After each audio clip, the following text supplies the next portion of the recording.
everybody. Welcome to my home office again in a living room of my house in Terryville. Lucky enough to be able to hook up my wife's computer to the TV screen so I can actually teach 10 minutes here for you.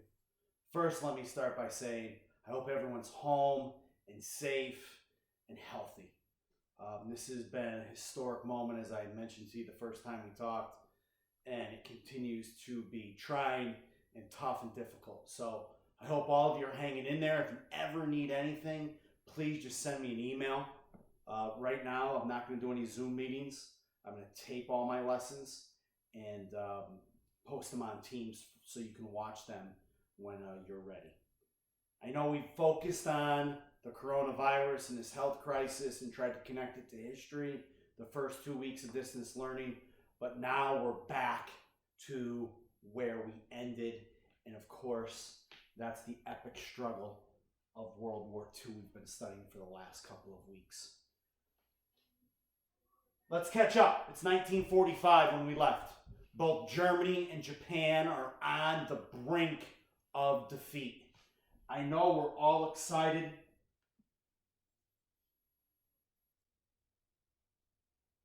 And maybe even a little anxious to see what happens to Sledge in our final episode of the Pacific. Okay, that will take place in our last video next week.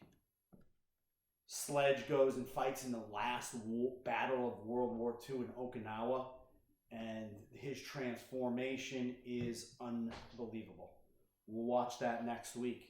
But as I've done all unit long, we go in chronological order. So the first country to surrender unconditionally to the Allies is Germany. Okay, and that's where we're going to pick up today. What I want to make sure you have out in front of you right now, okay, as you watch this, is either OneNote on your phone or a scrap piece of paper in your notebook so you can do now. This is going to be like a real lesson in our classroom.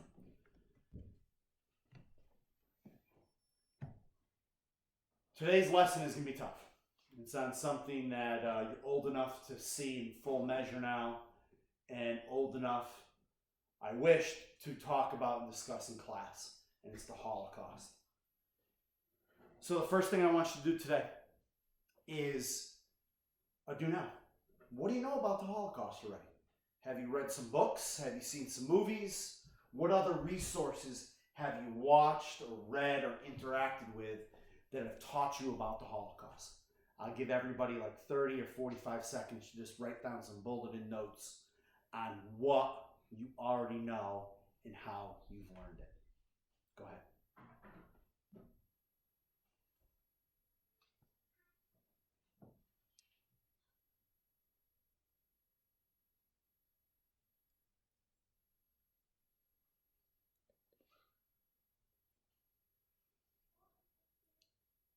Obviously, if we were in class right now, I'd have you turn and talk and share with a neighbor, but we can't do that.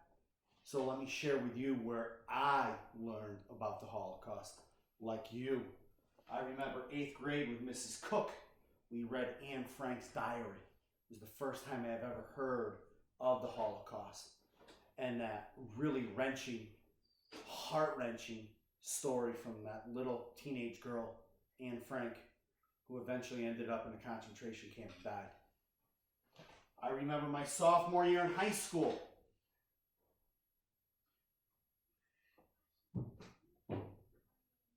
The entire Terryville High School went to the Thomaston Opera House and watched Schindler's List.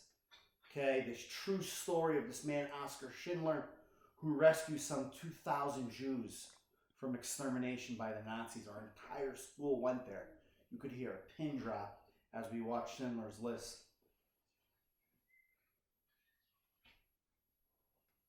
Obviously, history textbooks, documentaries, and other books that I've read helped me learn. But for years teaching this, many of the students that sat where you are right now said, Mr. Fowler, have you read the story about the boy in the striped pajamas? I said, I have not. And they said, you should see the movie. So during these last couple of weeks at home, of course, with a lot of downtime, My wife and I actually rented the movie The Boy in the Striped Pajamas, and we were moved. It was one of the most powerful stories I've ever heard of the Holocaust. And I know it was historical fiction, but the ending had me in tears. But probably the most powerful of all the historical stories I've read about the Holocaust or seen about the Holocaust is what we're going to watch today. And it's our last episode. We will watch A Band of Brothers. It's called Why We Fight. And that's what you'll watch in a moment on my YouTube channel. But part 2 you're due now. Again, some of the things you're going to see today are really difficult. And I get it if you have to turn your head or press pause for a little bit. Again, I wish I was in the classroom to kind of hold your hand through this, but you're juniors now, okay? And you're almost seniors. So being able to talk about the Holocaust and see the hard pictures from the Holocaust is really important. Can you give me a definition of the Holocaust? Do you actually know what the Holocaust was? Take again 15, 30 seconds. See if you can write down the definition. Go.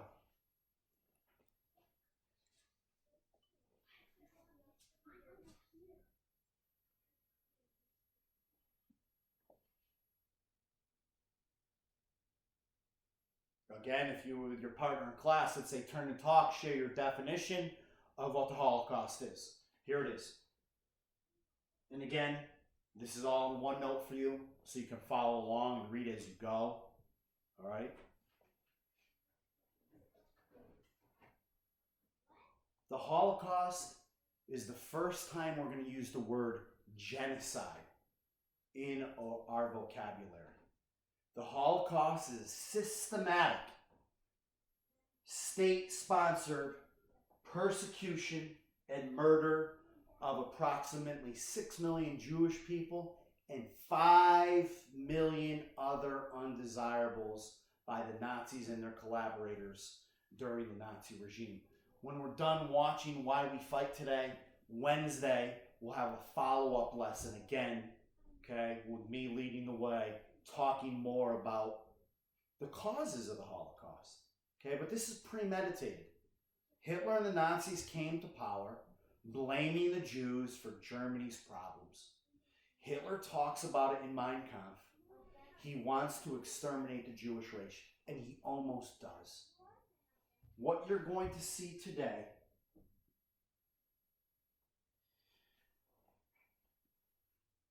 is Easy Company and the 101st Airborne, okay? Win the Battle of the Bulge, that's the last episode we saw. And again, as they enter Germany, Germany is on their heels. It's pretty clear with the Russians closing in from the east and the Allies closing in from the west that Germany's days are numbered. But what the Allies discover as they enter Germany is this vast system of concentration camps. Okay? And what you're going to see today is Easy Company discovering one of these. Now, we know 75 years later what they are. But when these young men, teenagers, enter the camp, they have no idea what it is. And it's really, really powerful. Again, in our next lesson, I'll talk more about these death camps that the Nazis created in this final solution in Poland. It's horrific. It's one of the worst crimes against humanity in the history of the world. But today you'll see our main characters that we've watched all along find one of the camps at Dachau. What's your assignment? Again, a pretty powerful one. As you watch Why We Fight, what's your reaction? And again, my wife's taping me from behind here. She's shaking her head as she sees these pictures. I get it. A lot of things that you're going to see today and then the next time we meet are really, really powerful, horrific, terrible things. You wonder how in the world another human being could do this. So as you watch again today, what's your reaction? What's your reaction to what you see in those concentration camps? Again, you have this on OneNote. The characters, most of them that you'll see today enter the camp. One particular character I want you to pay attention to that we haven't talked about much is Joe Liebgott. Okay, you see Liebgott here actually in a still photo in the camp, and he's the only one in Easy Company that can speak German. But Liebgott is also Jewish. I want you to pay really close attention to Liebgott's reactions when he starts to talk to some of the concentration camp, survivors. Again, if you are watching this from home, maybe you have an HBO subscription, you can watch this online. There are a couple Juliet rule moments, right, as we watch Why We Fight. Okay, there's a scene early on. Again, if you're watching near anybody that's sexual nature, I want you to fast forward through that. And there's also a couple other Juliet moments later on that if you watch with me, I will pause. Again, I wish we could do this in our classroom. We can't. There's no way for you to get it on YouTube. There's no other way for you to get it online. So that's why I'm going to tape it for you from my living room to watch on your computers at your own time. Again, I wish I could be in the classroom with you. These are tough times, but it's something you need to watch.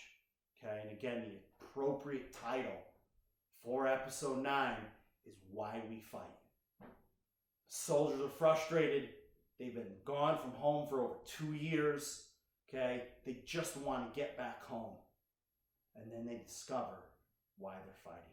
Again, if you have any questions, any comments, any concerns, please email them to me. And remember, you had your parents sign this permission waiver for you to watch these episodes. Please don't have your brothers or your younger sisters around watching this episode. It's going to be a tough one. Thanks again. I hope everybody's hanging in there. Enjoy the flight.